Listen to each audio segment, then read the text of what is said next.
Exterior mansion driveway, 5 a.m. We see Michael's car driving down the driveway. Its lights are on because it's still dark. Interior Michael's car, same time. Shot of Michael driving. He stops at an intersection and instead of going one way to the city where his job is, he goes the other way. Exterior road, early morning. Michael's car drives by the camera really fast. It's getting lighter now because the sun is coming up. Interior car, early morning. Michael is thinking about the last few days and looks upset. He has a very serious look on his face. Exterior road, early morning. Michael drives his Mercedes even faster. He takes a left turn and then a right turn and then another left turn. Exterior narrow country gravel road, morning still. Michael's car has now turned down a narrow country gravel road. We see all green pastures and hills with no houses or buildings. Interior car, morning. Michael suddenly hits the brakes to stop his car. He looks out the window. Then he gets out the car. Exterior road by car, day. The camera sees Michael get out his car. He looks at a hill. There are 3 horses there. Michael goes to the horses. The horses stand there and look at Michael while Michael looks at the horses. It feels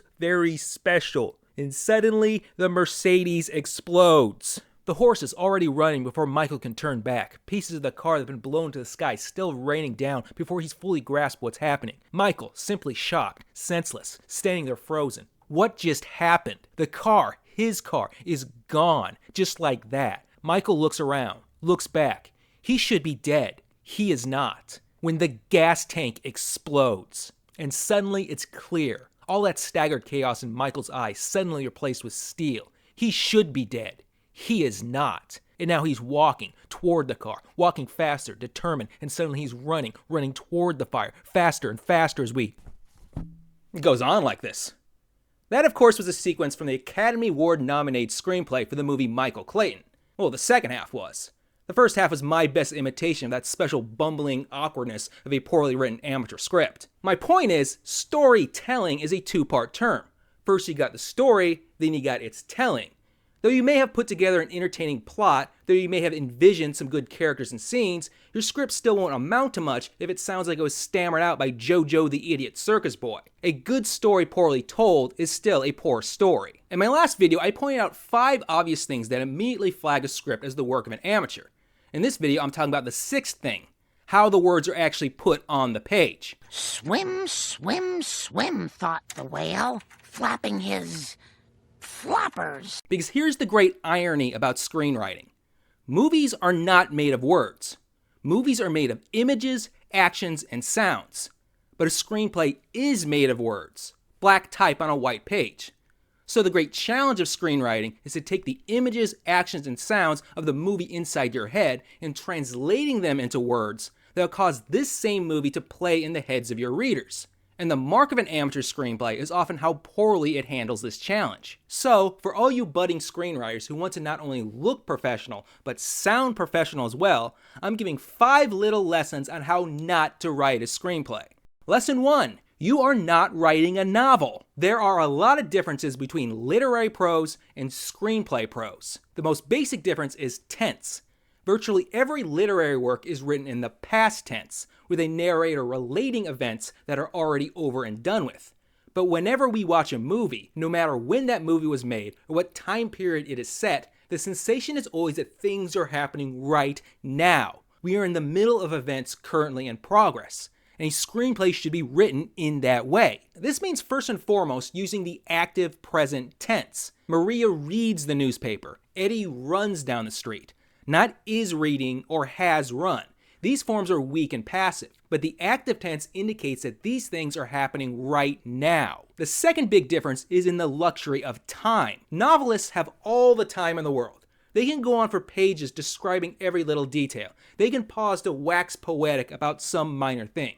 But a screenwriter doesn't have this luxury, because a movie is always moving forward at a steady pace, and the writing should match this pace. Ideally, you want your scenes to read at the same pace as the action is intended to move on screen. So if you got what's supposed to be a fast-paced action sequence, don't write it with a bunch of long, drawn-out sentences, because this will make it feel dull and slow-moving. What you want is a bunch of short, choppy sentences that communicate the intensity of the situation. Julian Hoxter called this kinesis in prose, meaning prose with a sense of movement. Now this all requires a certain economy of language.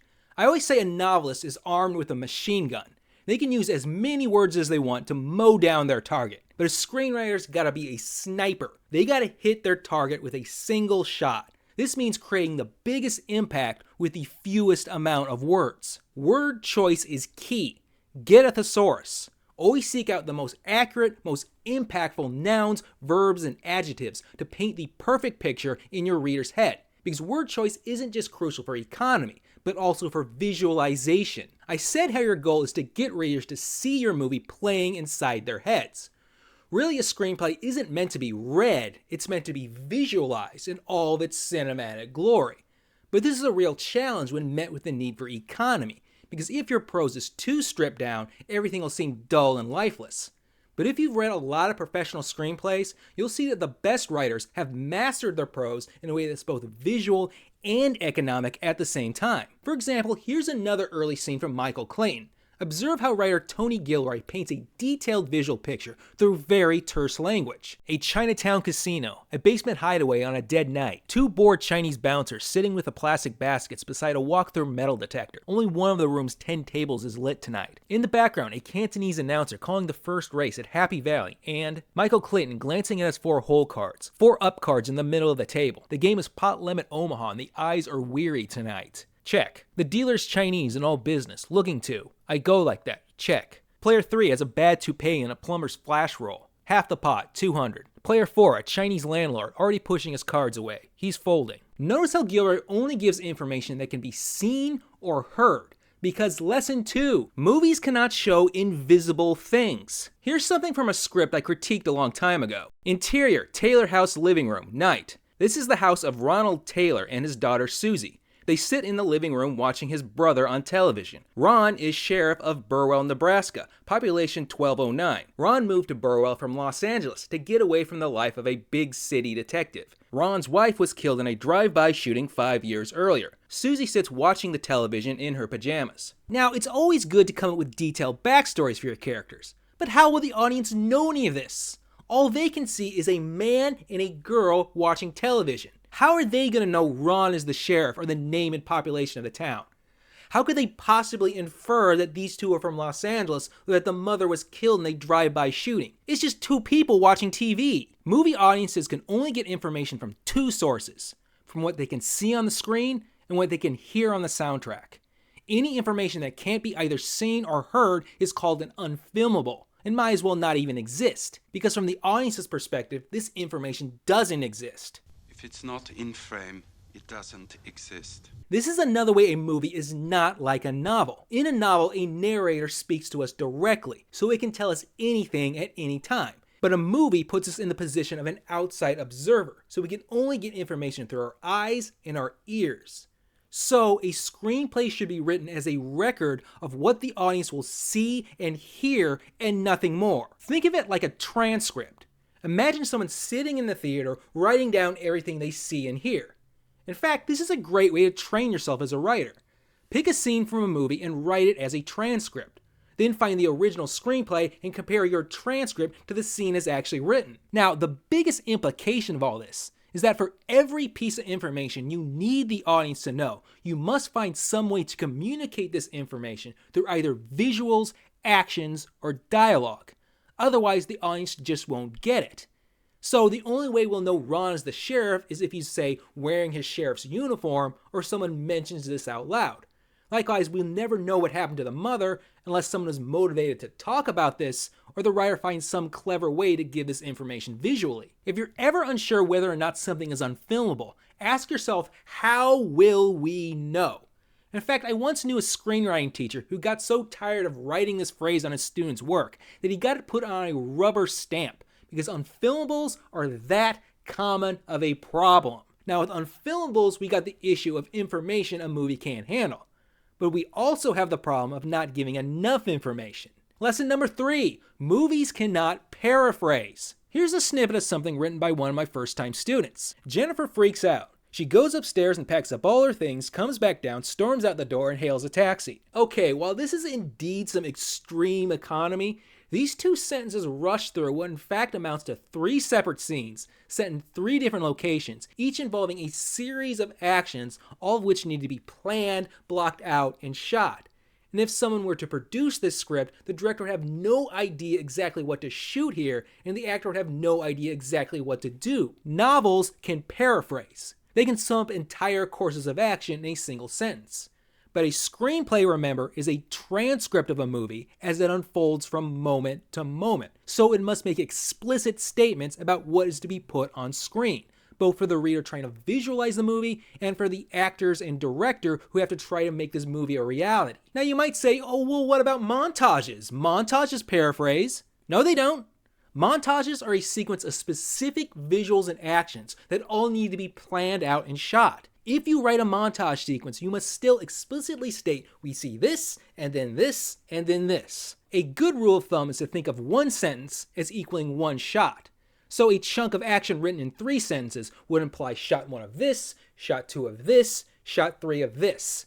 It's not an official rule or anything, but sticking to this 1-to-1 ratio will keep your writing economic, help avoid unfilmables, and keep you from paraphrasing. But don't take this shot-for-shot thing too far, or else you'll commit another amateur mistake that'll make you look like a real dope. Lesson number 4, you are not the director. I said you want readers to visualize your movie, but here's how you don't want to do that. Interior, Taylor House living room, night. Low angle medium shot of Ron sitting on the couch watching television. Cut 2, close-up of Susie sitting on floor doing same. Reverse shot of television screen. Camera dollies out to reveal wide of living room. Don't do this. This is a big no-no. It is not the writer's job to dictate how the scene should be shot. That's the director's job. And it's the editor's job to decide how the shot should be cut together. Stepping on the toes of your fellow artists is considered really unprofessional. Second of all this technical jargon ruins the effect you want to have on your reader. You want readers to become emotionally involved in your story, but all these camera details break the fourth wall and ruin the illusion. No one enjoys reading an instruction manual. Now, you will occasionally see scenes that explicitly say, insert on this detail, or zoom out to reveal so-and-so. But that's only when such movements are crucial to the drama of the scene, and they're thus rare occurrences. But really, you can suggest a lot more with your writing than you realize.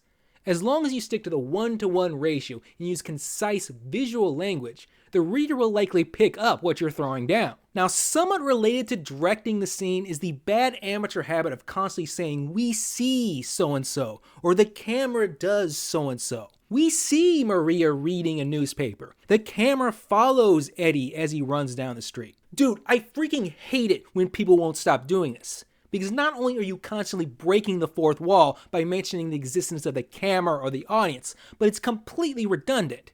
When a script states Maria reads a newspaper at the kitchen table, that literally means the camera is currently pointed at Maria at the table and we, the audience, are seeing it.